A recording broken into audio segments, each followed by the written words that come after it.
Vlogs. Badong Aratelis po. O diyan namatayan tayo.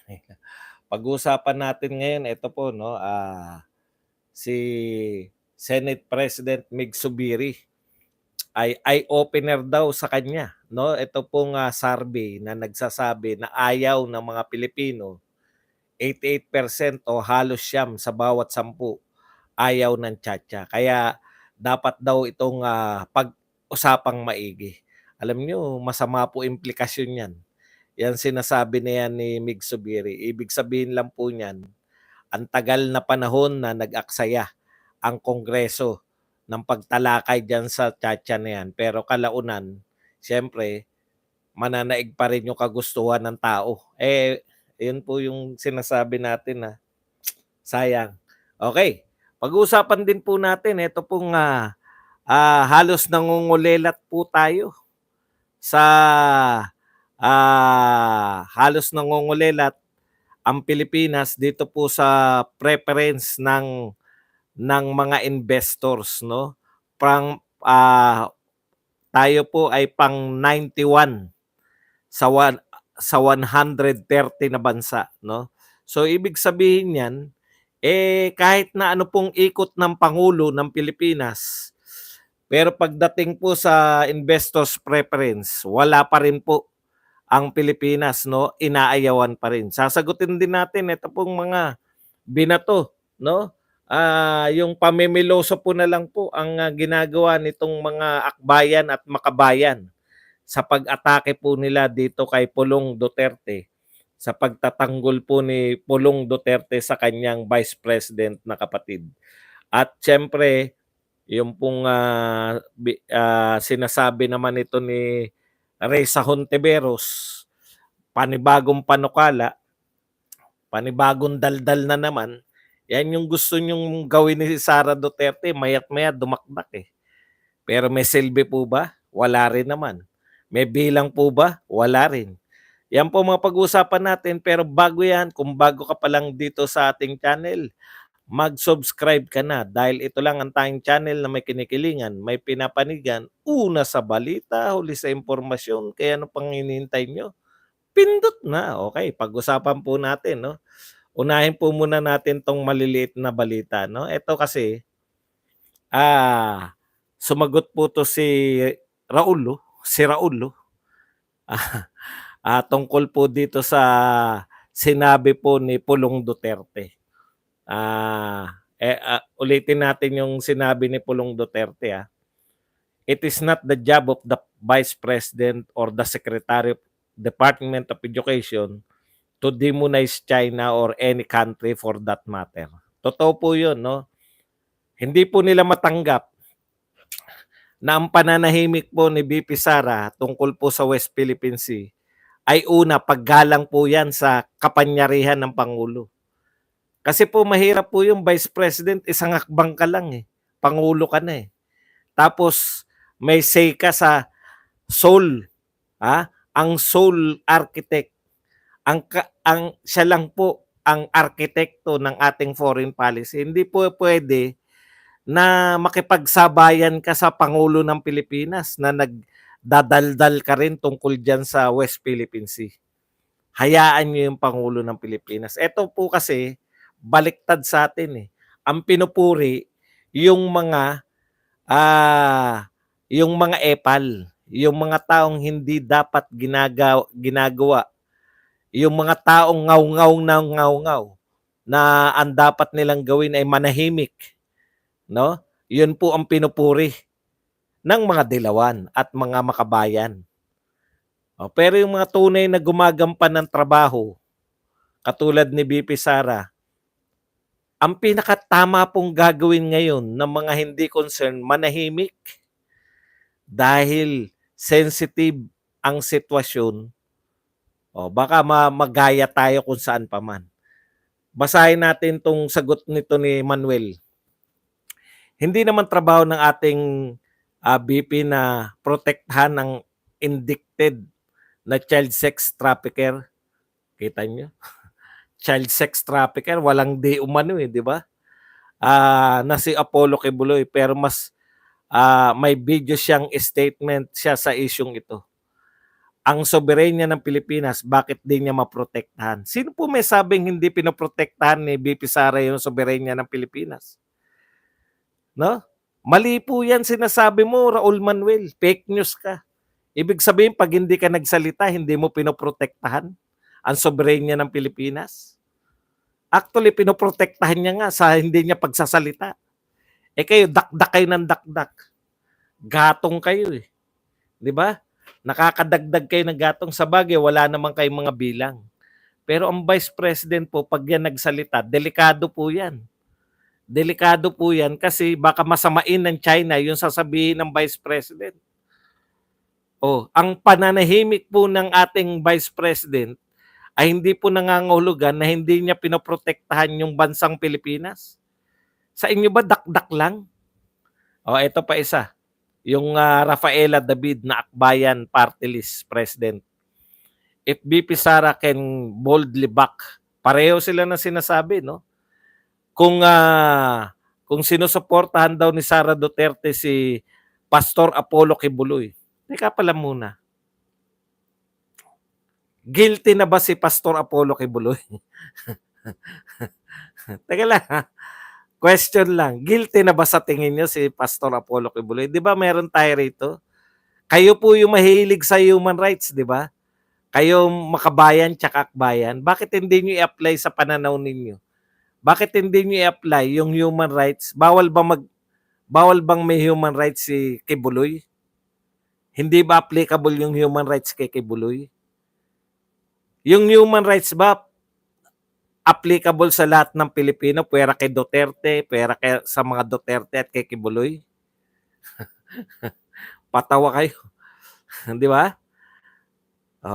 Tuloy natin. Kung tingin ni VP Sara ay hindi niya trabaho na ipagtanggol ang Pilipino, mag-alsa balutan ni siya at bitawan ng kanyang pwesto. Sino po may sabi na hindi niya pinagtatanggol yung mga Pilipino? In fact, si VP Sara po ang pangunahing nagtatanggol sa mga Pilipino. Siya po ay direktang lumalaban dyan sa mga tinatawag nating mga terorista. Galit po siya sa krimen, sa kriminalidad, sa mga CTG. Oh, hindi niya ba pinagtatanggol yung mga Pilipino? Kalokohan naman to si Rafaela David. Oh. Hindi lang nagsalita eh. Okay.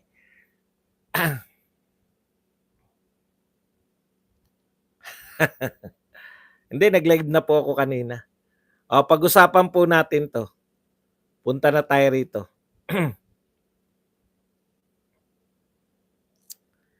Ito po si Subiri ngayon, no?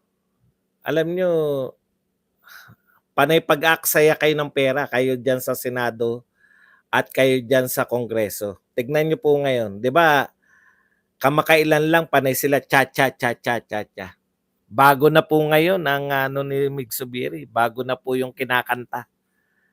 Nung nakaraan lang, mga isang buwan o ilang linggo lang nakakalipas, parang handang-handa na silang economic ang cha-cha, charter chains. Dalawa po ang problema ni Subiri. Wala siyang makuhang suporta sa mga senador. Mas inuna ni Subiri na iligtas yung kanya sarili. Yung kanyang pagiging Senate President kaysa ipagpilitan yung cha-cha. Karamihan po ng senador ayaw ng cha-cha. No? Kung ipagpipilitan niya yung cha-cha, nakita niya naman, may moves na tanggalin na siya sa Senate. So pinili niya po na sundin ng mga kapwa niya senador. Ikalawa, ito po ang pahayag ngayon ni Subiri. Nagbabago na po. Dapat di minamadali. Mig Subiri, poll shows need for Senate to study cha-cha carefully. Ano po ibig sabihin yan? No? Yung need for Senate to study cha-cha carefully. Ang ibig sabihin po niyan, yung mga pronouncement po nila na kung magcha-cha-cha economic, binabasura na nila yan dahil dyan sa survey na overwhelming po ang mga Pilipino ay ayaw ng cha-cha. Saan po nakuha ng mga Pilipino yan? Sino po ba yung mga nangangampanya sa cha-cha, para sa cha-cha at anti-cha-cha? Bibigyan ko po kayo ng clue. Hindi po natin sasabihin kung sino po yung nangangampanya sa tiyatya. Clue lang po. Ang clue natin, sino po ang nangangampanya sa tiyatya? Clue lang to ha. Nagsisimula sa letter Tambaloslos. At sino pa? At nagsisimula sa letter BBM. Silang dalawa po ang pangunahing nangangampanya sa tiyatya, no? Hindi ko po babanggitin ang pangalan ni Tambaloslos at ni BBM. Totoo naman eh, 'di ba? Wala silang bukang bibig kundi economic tiyatya, tiyatya, tiyatya. Ano't ano man ang ibig sabihin, hindi naman siya ano eh, wala naman nakikinig diyan sa sinasabi niyong ano eh. Yun pong wala pong boses siyang ano po 'yan, kung meron man pong ginagawa 'yan, hindi po 'yan sa mga hindi po lantad. Ibig sabihin overwhelming po yung Pilipino na nire-reject yung kinakampanya ni wag itago po natin sa Tambaloslos at BBM. Ni-reject kayo sa kagustuhan nyo magtiyatya ng mga Pilipino. Ikalawa, sino po ang para sa tiyatya? Wag na ay anti-tiyatya. Sino po yung mga taong nagsasabi talaga na ayaw natin ng tiyatya? Pinangungunahan po, itago na lang natin sa dating Pangulo, pinakamagaling na Pangulo, Tatay Digong, President Rodrigo Roa Duterte. Overwhelming ang support, no, ng mga anti-tiyatya. Ayaw natin ng tiyatya. Nagre-reflect po yan sa nangangampanya. Actually, hindi po tiyatya yung ano. Ha? Hindi po tiyatya yung problema diyan, yung nagkakampanya para sa tiyatya. Kaya, ano po mangyayari? Ang dami ng ginastos. Napakarami na pong ginastos. Ang dami na pong hearing, ang dami na pong mga paggagalit, may mga press conference pa para ma-promote yan tiyatya. Mawawalang silbi po yan. Ganyan po kaaksaya.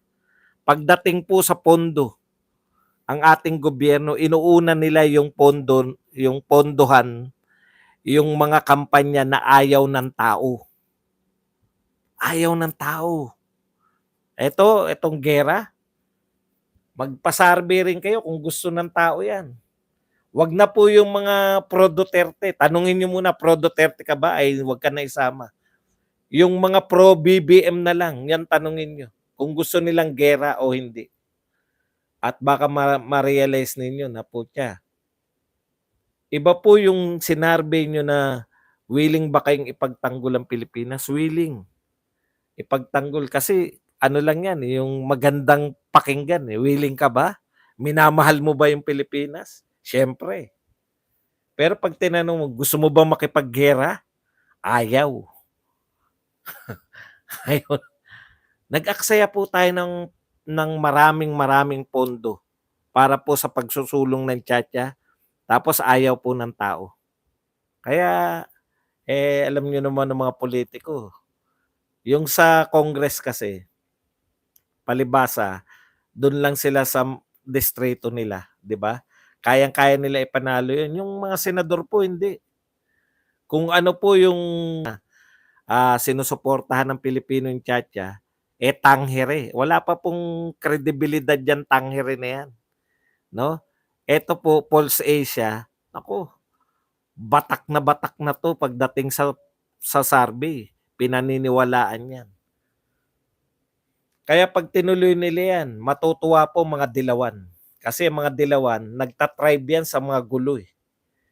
Pag mga bagsakang ekonomiya, pagka nagkakasilip sila ng tsansa. Okay, balik tayo rito. Ito po si Hontiveros. Sabi ni Hontiveros, once China's criminal behavior reported.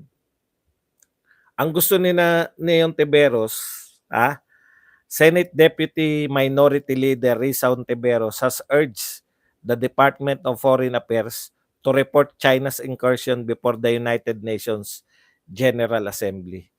Alam niyo mahirap talaga yung dakdak lang ng dakdak, eh. Nakita po ninyo yung diferensya? No, ito senador lang.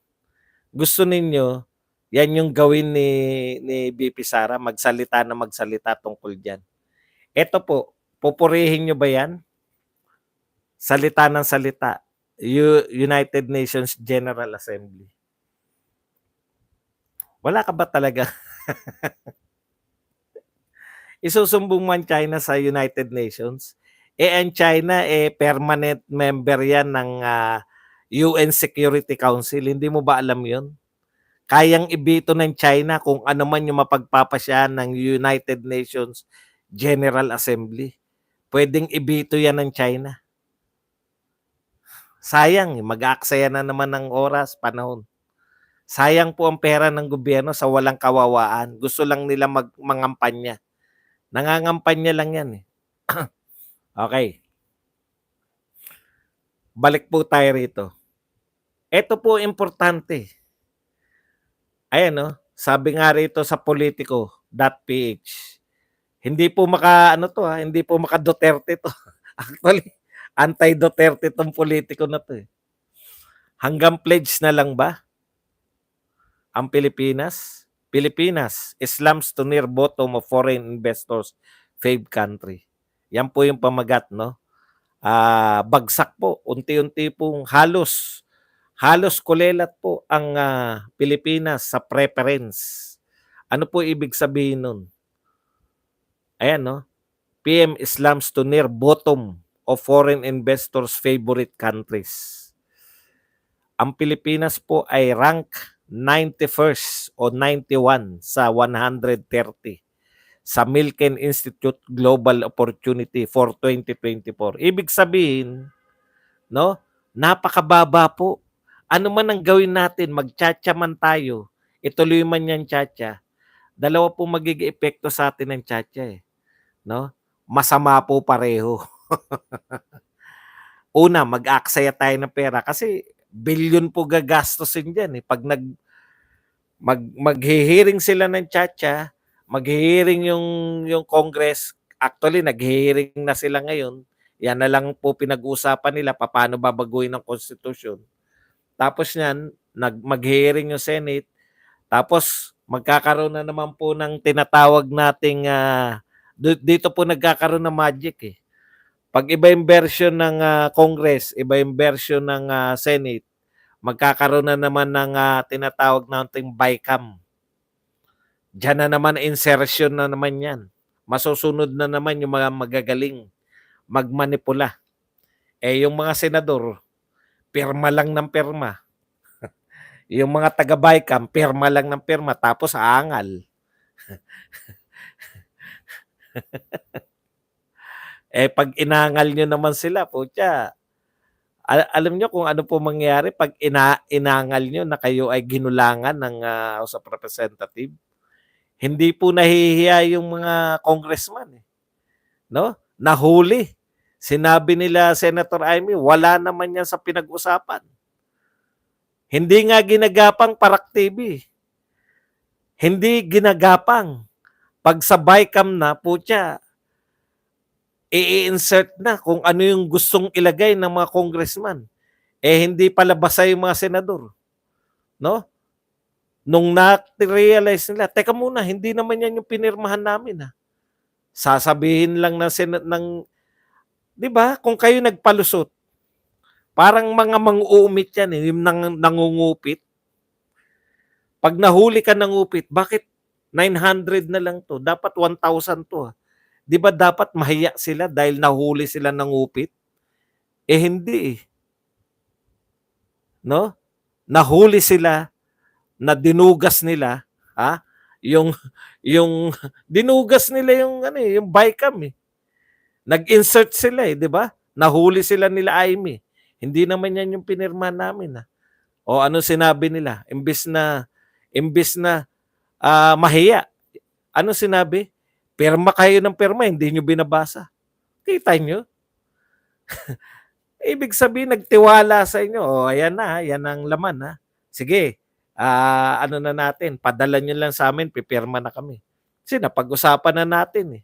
Wala yung 500 billion kung magkano man yung insertion. Oh, tapos nag-insertion. Sila pa ang nangantyaw eh. Kasalanan nyo yan. Pumirma-pirma kayo, hindi nyo binabasa. Ganun po. Mahirap pong kausap to mga taga-House of Representative. Okay. Oo nga eh, di ba? Kasi direkta sinabi ni Senator Amy, wala sa usapan yan. Yung bago, ano yan? Yung bago? Anong tawag doon? AKAP? AKAP ba yun? Wala sa usapan yan. Sino yan? Paano yan? Biruin nyo, may pondo na. Hindi pa alam kung paano ipapatupad. Tinanong yung mga DSWD, paano nyo ipapatupad? Gumagawa pa lang po kami ng ano. Ginagawan pa lang nila ng paraan. Well, sabi ko, malupit talaga itong mga to. May pondo na. Gentleman agreement. O, kita mo yan. Ito Ito, sagutin ko lang kahit hindi muna tayo. Alex, wag niyong burahin si Alex para mapakinggan niya to. Alam mo, Alex, ganito yan no? Sinabi ko na to kanina, baka absent ka. Alam ko, ang Pangulo mo si PBBM, di ba? Pangulo natin yan si PBBM. Okay, Pangulo natin yan. Tapos, sabi ni PBBM, wala akong alam. Sabi Alex, makinig ka. Wala akong alam na mayroong presidente nakipagkasunduan sa China. Kung, eto malinaw Alex, baka hindi mo naiintindihan babagalang ko ang pagsasalita. Pero kung may presidenteng nakipagkasundo na hindi ko alam, nire-rescind ko yan. Pinapawalang visa ko na yan. So, ibig sabihin, Alex, lahat ng kasunduan, lihim man yan o lantad man yan, na hindi alam ni Pangulong Marcos, pinapawalang visa na niya. Ngayon, sasabihin mo, may gentleman's agreement. Sino ba nagsabi niyan? Si Roque. O ngayon, ikaw, loyalista ka. Kanino ka makikinig? Kay BBM o kay Roque? Ikaw naman pala, kay Roque ka nakikinig. Dalawa po nagsabi niyan. Japan. Chinese official. Yung Chinese official po ang nagsabi niyan. Hindi ba kami nag-uusap ni Roque? Malaking tao po ba ako? Para kausapin ako ni Roque. Small time lang po ako.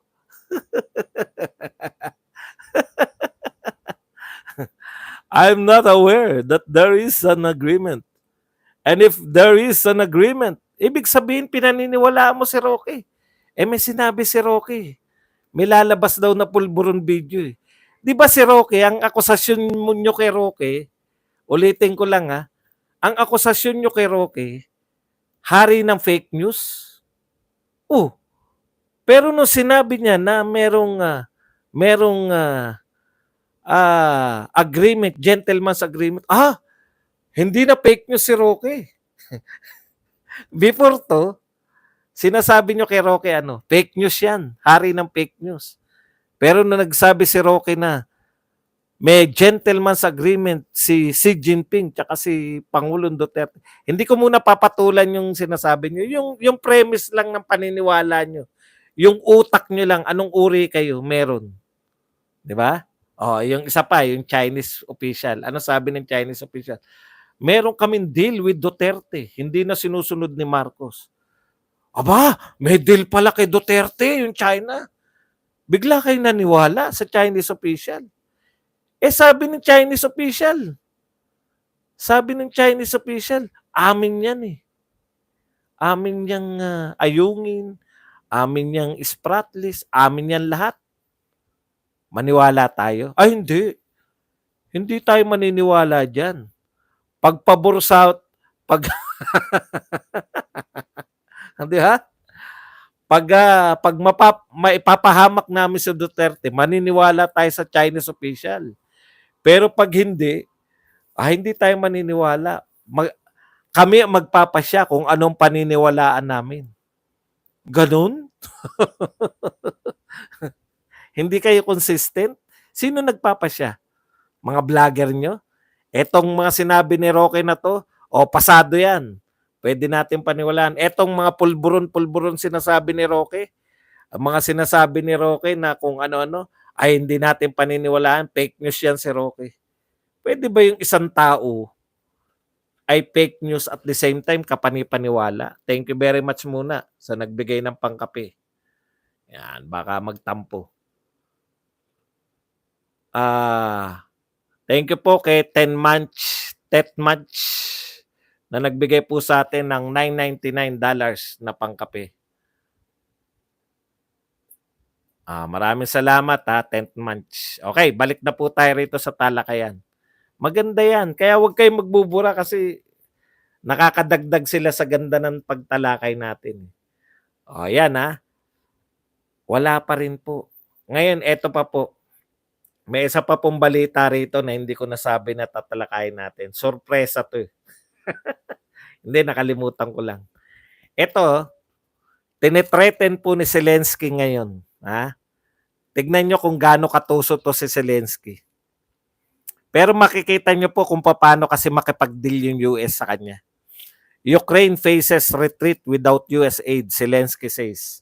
So sabi ni Zelensky, pag hindi nyo ako bibigyan ng package na 95 billion, grabe pala, no? Ay 60 billion. Ang hinihingi pala ni Zelensky, 60 billion a year.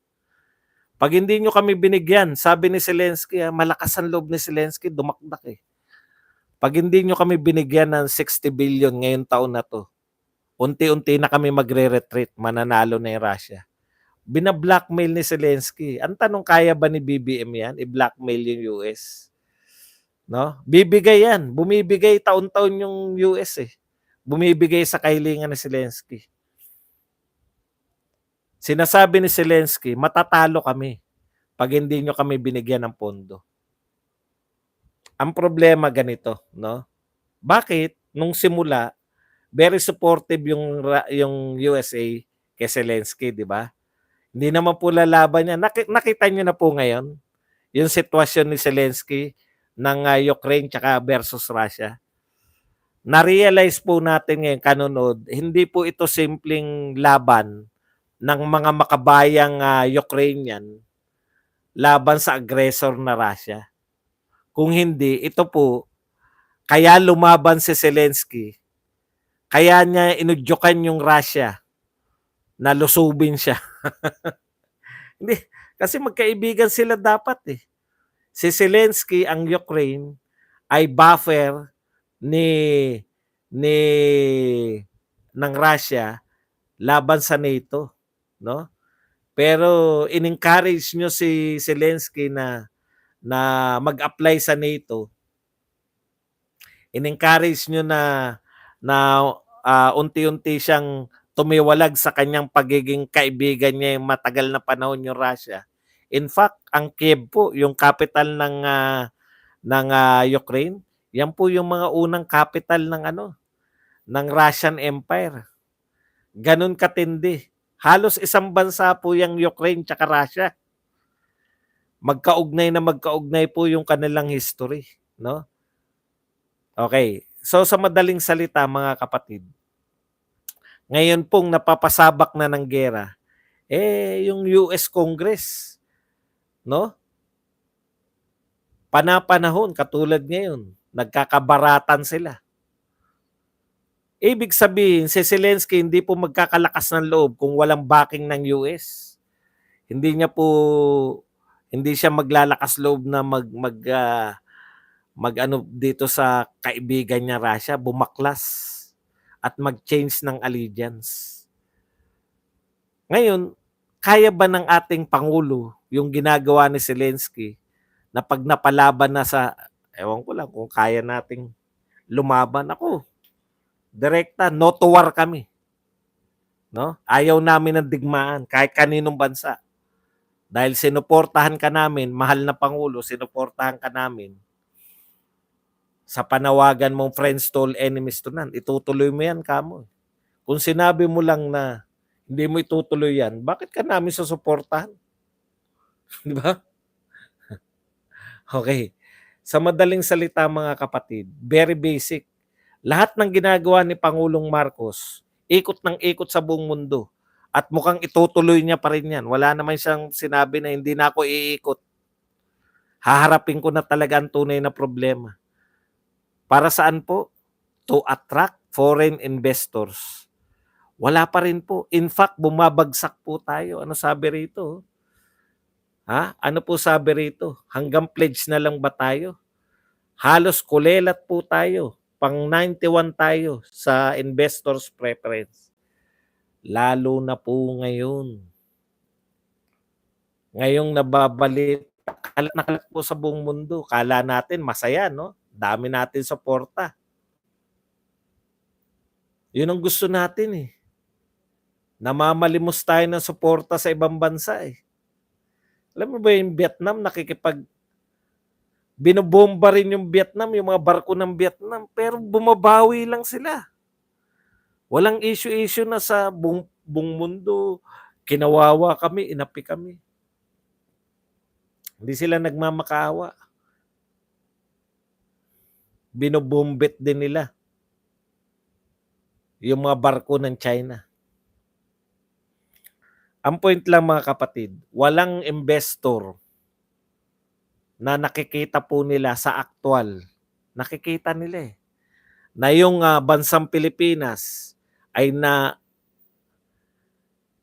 alam niyo yun, ang tigas-tigas natin sa China, nakikita nila na anytime. Sabi nga, marami nga nagsasabi na tayong panibagong Ukraine.